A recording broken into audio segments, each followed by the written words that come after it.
Inilah yang dikuatkan oleh mazhab Syafi'i, ya, bahwasanya wanita haid, ya, kalau junub tidak boleh baca Al-Qur'an, wanita haid juga tidak boleh baca Al-Qur'an. Adapun sebagian ulama seperti ulama Malikiyah mengatakan wanita haid boleh baca Al-Qur'an.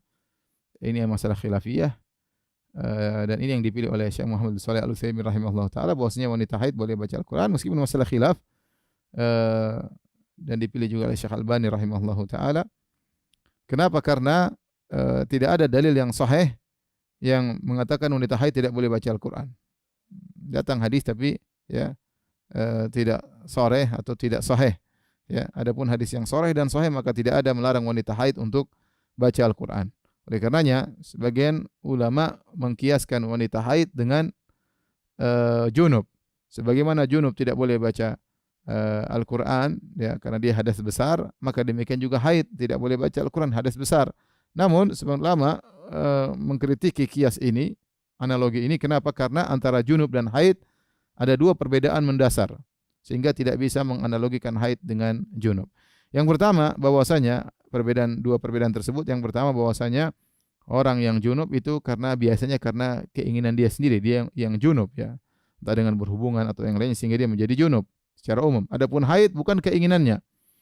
Dia adalah suatu siklus yang datang kepada seorang wanita yang dari sananya seperti itu. Kata Allah, ya, ala banati Adam, Allah telah menetapkan putri-putri Adam mengalami haid.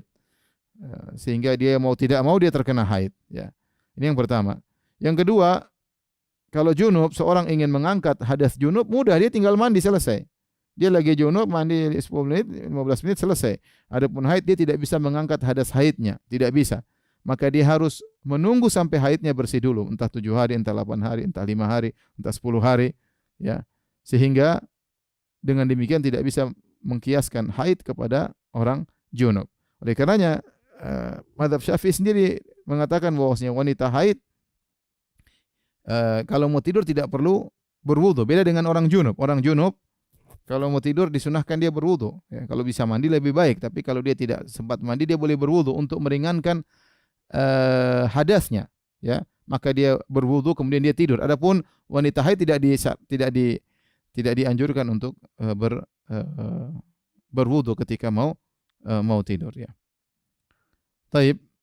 Jadi saya lebih condong pada pendapat yang mengatakan wanita haid boleh baca Al-Quran. Dia tidak boleh pegang Al-Quran, tapi dia boleh baca Al-Quran. Ya, terutama wanita-wanita yang mereka punya hafalan-hafalan yang perlu untuk dimurajaahi. Ya, maka tidak mengapa mereka untuk baca Al-Quran supaya bisa murajaah hafalan, menjaga hafalan mereka. Namun mereka jangan pegang Al-Quran.